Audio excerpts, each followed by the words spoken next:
हम लोग कुतुबुद्दीन ऐबक के बारे में कल पढ़ रहे थे। हम लोग क्या पढ़ रहे थे? कुतुबुद्दीन ऐबक के बारे में। देखिए, ऐबक का अर्थ चंद्रमा का स्वामी होता है, इसको याद रखिएगा। ऐबक का अर्थ चंद्रमा का स्वामी होता है। दूसरा इंपॉर्टेंट बात यह कि ऐबक के बाद उसका पुत्र आराम शाह शासक बना। आराम शाह शासक बना, लाहौर का शासक बना, क्योंकि लाहौरी राजधानी थी दिल्ली सल्तनत की प्रारंभिक। लेकिन कुतुबुद्दीन ऐबक का दास और प्लस दामाद और प्लस बदायूं का गवर्नर, कुतुबुद्दीन ऐबक का दास भी था, दामाद भी था और बदायूं का गवर्नर था इल्तुतमिश। दिल्ली के जो तुर्क अमीर थे वह चाहते थे कि इल्तुतमिश शासक बने, और आराम शाह जो है इसी बात को लेकर वह लड़ने के लिए, युद्ध करने के लिए आराम शाह लाहौर से दिल्ली की ओर बढ़ा, और आराम शाह और इल्तुतमिश के बीच जो है युद्ध की लड़ाई हुई, और इस लड़ाई में आराम शाह पराजित हुआ और मार डाला गया। अब जो है शासक बनते हैं आपको इल्तुतमिश। अब शासक कौन बनते हैं? इल्तुतमिश।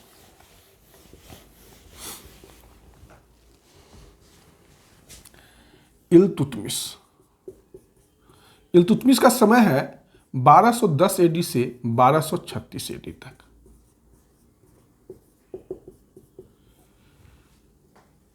इल्तुतमिश के जो वंश था वो शमसी वंश था। वो कौन सा वंश था? शमसी वंश था। इसको ध्यान में रखिएगा। इल्तुतमिश का जो वंश है वो शमसी वंश कहलाता है।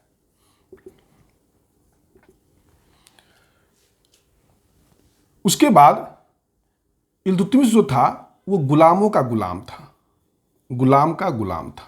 इसको याद रखिएगा। यह 1297 एडी में, सॉरी 1197 एडी में जब कुतुबुद्दीन ऐबक अनिलवारा का युद्ध लड़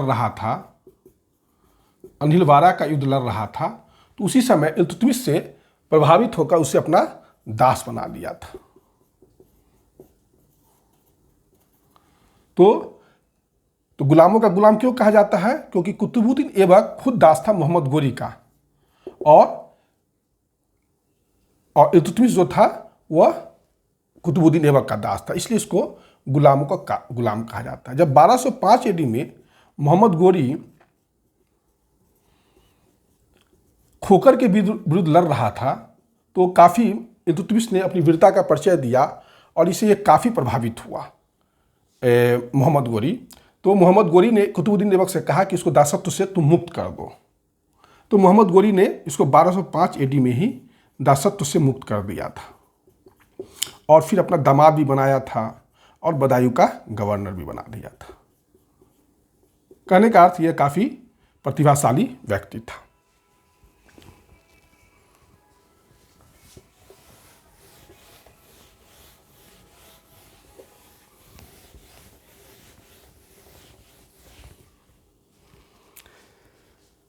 यहां तक हो गया इल्तुतमिश की जो प्रारंभिक जानकारी है वो। इल्तुतमिश का अर्थ होता है साम्राज्य का संरक्षक। इल्तुतमिश का अर्थ क्या होता है? साम्राज्य का संरक्षक। इल्तुतमिश ने राजधानी दिल्ली लाया। पहला बात, दिल्ली सल्तनत का वास्तविक संस्थापक अगर आपसे पूछा जाए कौन है, तो वह इल्तुतमिश है। दिल्ली सल्तनत का वास्तविक संस्थापक आपसे पूछ लिया जाए कौन है, तो वह है इल्तुतमिश। तुर्की साम्राज्य को मजबूत करने वाला अगर कोई व्यक्ति पहला था, वो कौन था? तो वह इल्तुतमिश ही था। इल्तुतमिश इल्वरी तुर्क था, मैंने ये चर्चा पहले भी किया था। इल्वरी तुर्क था। ये सब इल्तुतमिश के बारे में कुछ बेसिक चीज़ है जो आपको जानकारी में होना चाहिए। इल्तुतमिश के सामने समस्या क्या क्या था? सबसे बड़ा चीज़ कि इल्तुतमिश के सामने समस्या क्या क्या था।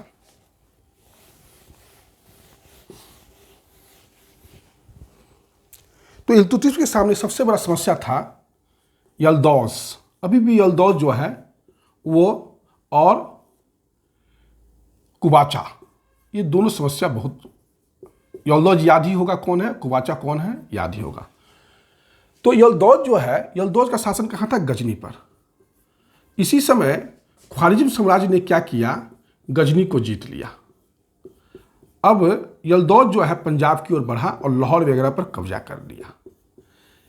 इसके परिणाम स्वरूप इल्तुतमिश के सामने ये समस्या आ गया और तराइन के युद्ध में इसने यल्दौज को पराजित किया और मार डाला। एक तरह से यल्दौज की समस्या का इसने समाधान कर दिया। दूसरा समस्या था कुवाचा का समस्या। कुवाचा जो था, इसकी समस्या का समाधान कैसे किया गया, तो वह उसको देखिए। 1221 AD में मंगोल शासक 1221 AD में मंगोल शासक चंगेज खान ने क्या किया, ख्वारिज़्म साम्राज्य को नष्ट कर दिया। तो ख्वारिज़्म साम्राज्य का जो अंतिम शासक था जलालुद्दीन मांगबरनी, वो जो है सिंध पहुंच गया और सिंधु नदी क्रॉस करके वह एक तरह से समझिए कुवाचा के क्षेत्र में पहुंच गया। यहां पर दो घटनाएं हुई। पहला चीज कि चंगेज खान सिंधु नदी क्रॉस नहीं किया। क्यों नहीं क्रॉस किया, तो ख्वारिज़्म शासक जो समाज का अंतिम शासक जलालुद्दीन मांगबरनी था, वह इल्तुतमिश से कहा कि आप हमें राजनीतिक संरक्षण दीजिए, लेकिन इल्तुतमिश ने व्यवहारिक कूटनीति का परिचय देते हुए जलालुद्दीन मांगबरनी को राजनीतिक संरक्षण नहीं दिया। इससे यह हुआ कि दिल्ली सल्तनत एक नवोदित साम्राज्य था और वह मंगोल साम्राज्य से अपनी सुरक्षा कर लिया। एक पहला चीज जो इंपॉर्टेंट है वह। दूसरा यह कि उसके बाद जो है चंगेज खान अपने आप को खुदा का अभिशाप कहता था, खुदा का अभिशाप या खुदा का कहर कहता था। क्यों कहता था, क्योंकि इसके आते ही शहर जो है जनशून्य हो जाता था, इसलिए ये अपने आप को खुदा का कहर कहता था। लेकिन चंगेज खान तो सिंधु नदी से वापस हो गया, लेकिन जलालुद्दीन मांगबरनी ने क्या किया कि कुवाचा की शक्ति को कमजोर कर दिया। और इस क्षेत्र में एक तरह से आप कह सकते हैं कि कुवाचा की राजनीतिक शक्ति अब उतनी प्रभावशाली नहीं रह गई थी। अंत में जो है इल्तुतमिश ने सिंध पर भी अधिकार कर दिया। इल्तुतमिश ने सिंधु पर भी अधिकार कर दिया, सिंध क्षेत्र पर भी अधिकार कर दिया। तो इस तरीके से यल्दौज और कुवाचा की समस्या भी समाधान हो गया और मंगोल की जो समस्या थी वो तीन समस्या इस तरीके से समाप्त हो गया। अब है कि तुर्की शासन को वैधानिक बनाने के लिए क्या किया जाए, तुर्की सल्तनत को वैधानिक बनाने के लिए क्या किया जाए, क्योंकि इसका तुर्की सल्तनत को वैधानिक बनाने के लिए या दिल्ली सल्तनत को वैधानिक बनाने के लिए क्या किया जाए। आपको मैंने नहीं बताया था, अभी बता देता हूँ। कुतुबुद्दीन ऐबक जो था वह सिपह सलार अपने आप को सुल्तान घोषित नहीं किया था। सिपह सलार की उपाधि के साथ और उमरा की उपाधि के साथ जो है शासन करता था। अपने आप को सिपह सलार कहता था या अमीर कहता था। ठीक। दूसरी चीज यह कि अपने नाम का ना तो सिक्का खुदवाया था, नाम का सिक्का बनवाया था, और न ही अपने नाम का खुदवा पढ़वाया था। न खुदवा पढ़वाया था, न सिक्का बनवाया था अपने नाम का। तो कहने का अर्थ कि कुतुबुद्दीन ऐबक के समय दिल्ली सल्तनत को वैधानिक मान्यता नहीं मिली थी। वो अलग बात है कि गयासुद्दीन गोरी के भतीजे शिहाबुद्दीन गोरी से इसने जो है 1208 में दासत्व से मुक्ति प्राप्त कर लिया था, लेकिन इसको मान्यता नहीं मिली थी सल्तनत को। तो 1229 AD में बगदाद के खलीफा से इसने जो है वैधानिक स्वीकृति मिली। अब इसका जो है इस्लामी जगत में इसका प्रतिष्ठा स्थापित हो गया दिल्ली सल्तनत का। अब ये जो है दिल्ली सल्तनत को इस्लामी जगत के साम्राज्य के रूप में डेवलप कर सकता था, क्योंकि इसे बगदाद के खलीफा से मान्यता मिल गया था। देखिए खलीफा के पास दो शक्ति होती थी, एक आध्यात्मिक शक्ति भी होती थी, एक भौतिक शक्ति भी होती थी। तो आध्यात्मिक शक्ति वो खुद संभालता था और भौतिक शक्ति विभिन्न इस्लामी जगतों में सुल्तान के माध्यम से संभालता था। तो अब जो है तुर्की सल्तनत का वैधानिक सुल्तान, दिल्ली सल्तनत का वास्तविक संस्थापक या पहला सुल्तान दिल्ली सल्तनत का कौन है? तो इल्तुतमिश है। ये इल्तुतमिश को क्रेडिट जाता है। ठीक, तो यहाँ पर आपको समझने में मेरे ख्याल से कोई दिक्कत नहीं हो रहा होगा।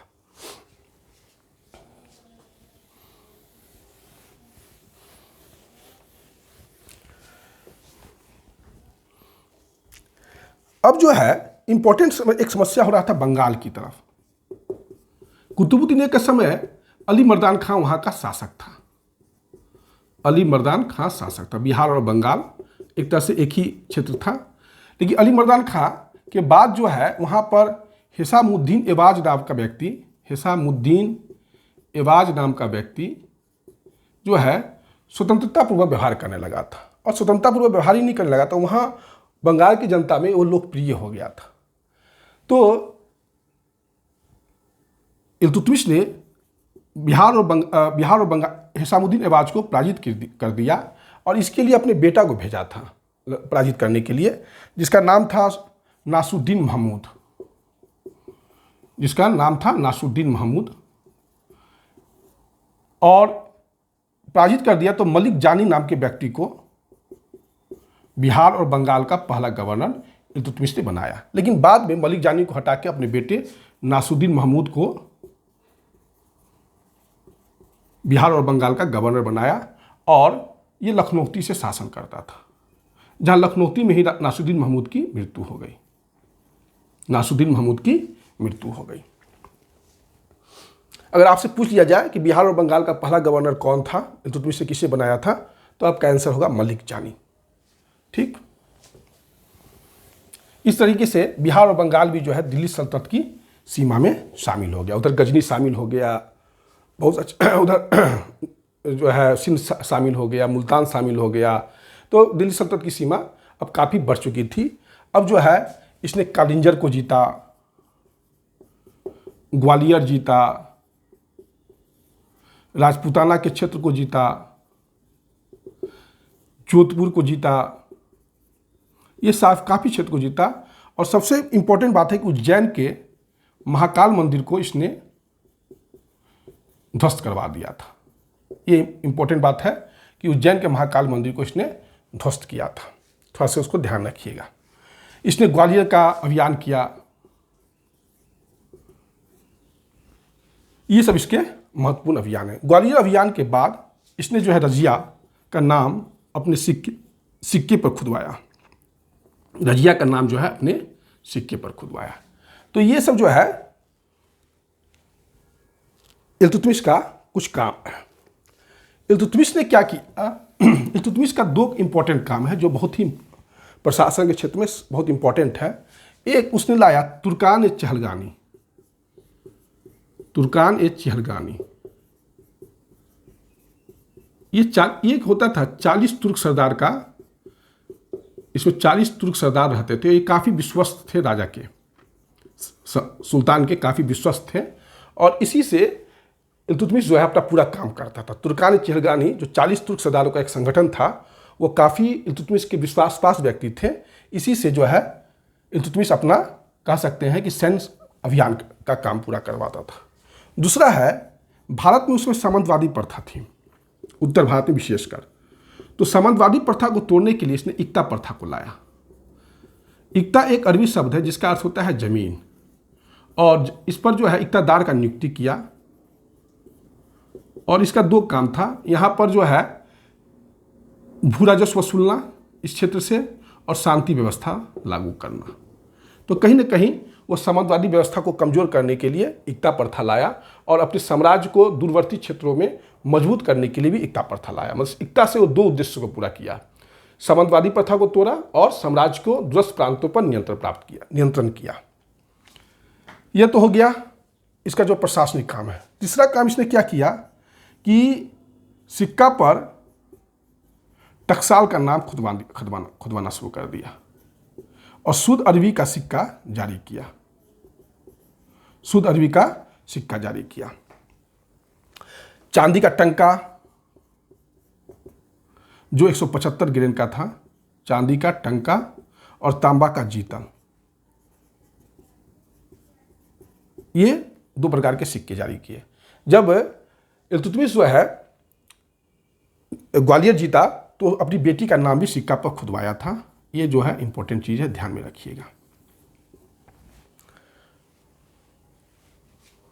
ये सब हो गया आपका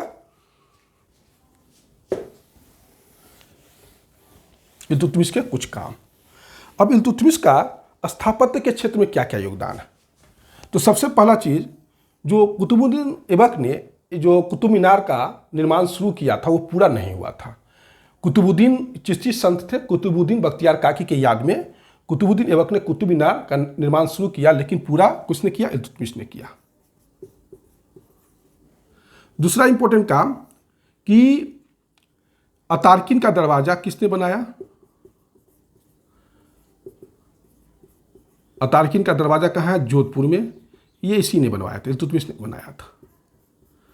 बदायूं में हौज शमसी है, ये किसने बनाया? तो इसने ही बनाया था। मदरसा ए मदरसा ए मुजी या मदरसा ए नासरी, ये सब किसने बनवाया? तो ये सब दोनों, मदरसा ए नासरी अपने बेटे की याद में बनाया था और मदरसा ए मुजी जो था ये मुइजुद्दीन मोहम्मद गोरी के याद में था। 2 मदरसा का निर्माण जो है इसने किया था, इल्तुतमिश ने। उसके बाद इसका जो बड़ा बेटा था, जो बंगाल का लखनौती का शासक था नासुद्दीन महमूद, वो जो है मर गया। तो नासुद्दीन महमूद की याद में दिल्ली में पहला सुल्तानगढ़ी का मकबरा बनवाया। पहला मकबरा अगर किसी ने बनवाया तो वह इल्तुतमिश ने ही बनवाया और उस मकबरा का नाम था सुल्तानगढ़ी का मकबरा। यहां तक कोई दिक्कत नहीं होना चाहिए। पहला मस्जिद कौन सा है? अढ़ाई दिन का झोपड़ा एक मस्जिद है, जो याद रखिएगा। अजमेर में जो है अढ़ाई दिन का झोपड़ा, वो भी एक मस्जिद है। और इल्तुतमिश ने भी अजमेर में एक मस्जिद बनाया था। अजमेर में अढ़ाई दिन का झोपड़ा मस्जिद कुतुबुद्दीन ऐबक ने बनाया था, लेकिन एक मस्जिद और कुतुबुद्दीन इल्तुतमिश ने भी वहाँ बनाया था। और फाइनली जो है इसने कह सकते हैं कि कुतुब मीनार का निर्माण कार्य पूरा करवाया था। तो ये सब जो है कुछ इंपॉर्टेंट जो है इसका आप कह सकते हैं कि स्थापत्य के क्षेत्र में इसका इल्तुतमिश को जो है गुंबद निर्माण का पिता भी कहा जाता है। इल्तुतमिश को गुंबद निर्माण का पिता भी कहा जाता है। तुर्की स्थापत्य की शुरुआत करने वाला कोई पहला व्यक्ति था तो वह इल्तुतमिश ही था, लेकिन कुतुबुद्दीन ऐबक ने भी कुछ काम किया था, लेकिन उसने प्रायः इस हिंदू स्थापत्य को ही तोड़ के उस पर अपना स्थापत्य बनाया था। उसके बाद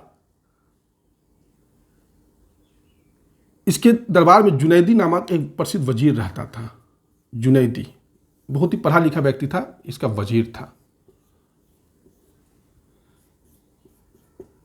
तबकाते नासरी के लेखक मिनहाज उस सिराज, तबकाते नासरी के लेखक थे मिनहाज उस सिराज को इसने संरक्षण प्रदान किया। मिनहाज को, तबकाते नासरी के लेखक मिनहाज को इसने संरक्षण प्रदान किया। ये सब जो है इसका जो तबकाते नासरी लिखा था, ये सब इसका कुछ इंपॉर्टेंट काम है। इल्तुतमिश की मृत्यु 1236 से इल्तुतमिश का शासन जो है 1210 AD से 1230 तक है, 1236 तक है। और 1236 में इल्तुतमिश की मृत्यु हो जाती है, लेकिन मृत्यु के पहले चूंकि उसका बड़ा बेटा जो है नासुद्दीन महमूद लखनौती में ही मर जाता है, और रुकनुद्दीन फिरोज शाह जो है वो एक अयोग्य था, तो इल्तुतमिश ने अपनी बेटी रजिया को सुल्तान घोषित कर दिया। तो ये बहुत बड़ा इंपॉर्टेंट बात है कि एक महिला को उस समय राजा सुल्तान बनाना, वो भी इस्लामी जगत में, यह इल्तुतमिश की बहुत ही प्रगतिशील सोच को दर्शाता है। और लेकिन जब इल्तुतमिश मर गया तो इल्तुतमिश को दिल्ली में ही दफना दिया गया। और वहाँ के जो कुछ तुर्क अमीर थे वह इल्तुतमिश के जो छोटे बेटे थे रुकनुद्दीन फिरोज शाह को गद्दी पर बैठा दिए। रुकनुद्दीन फिरोज शाह को गद्दी पर बैठा दिए। इसकी माता थी शाह तुर्कान थोड़ी भ्रष्ट महिला थी और विलासी महिला थी। तो शीघ्र ही जो है इसके विरोध में रुकनुद्दीन फिरोज शाह और शाह तुर्कान के विरोध में दिल्ली में काफ़ी जो है असंतोष फैल गया और रजिया जो है लाल वस्त्र पहनकर दिल्ली की गद्दी पर कब्जा कर लिया। दिल्ली के अमीरों ने रजिया को सपोर्ट किया। देखिए, लाल वस्त्र कहा जाता कॉन्सेप्ट है तो वो इल्तुतमिश ने ही शुरू किया था। इल्तुतमिश का जो दिल्ली में दरबार था वहाँ पर 2 शेर था और वहाँ पर कोई भी आदमी न्याय मांगने जाता था तो लाल वस्त्र पहन के जाइए तो आप वहाँ पर आपको इल्तुतमिश न्याय प्रदान करेगा। इसलिए लाल वस्त्र का जो कॉन्सेप्ट है वो इल्तुतमिश ने शुरू किया था कि जब भी आप किसी भी आदमी को न्याय चाहिए तो लाल वस्त्र पहन कर आए। तो रजिया ने भी लाल वस्त्र पहन के आके इल्तुतमिश की परंपरा की ही चीज़ हुआ, तो इल्तुतमिश ने ही शुरू किया था उसको। ये सब आपको इल्तुतमिश के बारे में जानकारी है। और एक और चीज़ चंगेज खान का नाम तेमुचीन भी था, इसको याद रखिएगा। चंगेज खान का नाम तेमुचीन भी था। चंगेज खान का नाम क्या था? तेमुचीन भी था। अब जो है राजिया के बारे में अब हम लोग नेक्स्ट वीडियो में पढ़ेंगे। इसी के साथ आज का वीडियो समाप्त हो रहा है। आप लोग ठीक से पढ़िए और उसको ध्यान से। ये वीडियो जो है काफ़ी इंटरेस्टिंग वीडियो है दिल्ली सल्तनत का, और इसमें आपको कहीं भटकने की आवश्यकता नहीं है। सारा चीज़ सारगर्भी ढंग से आपको बताया जा रहा है और आप इतना भी पढ़िएगा तो किसी भी परीक्षा के लिए यह काफ़ी है। इसी के साथ जो है ये वीडियो मैं समाप्त कर रहा हूँ। धन्यवाद।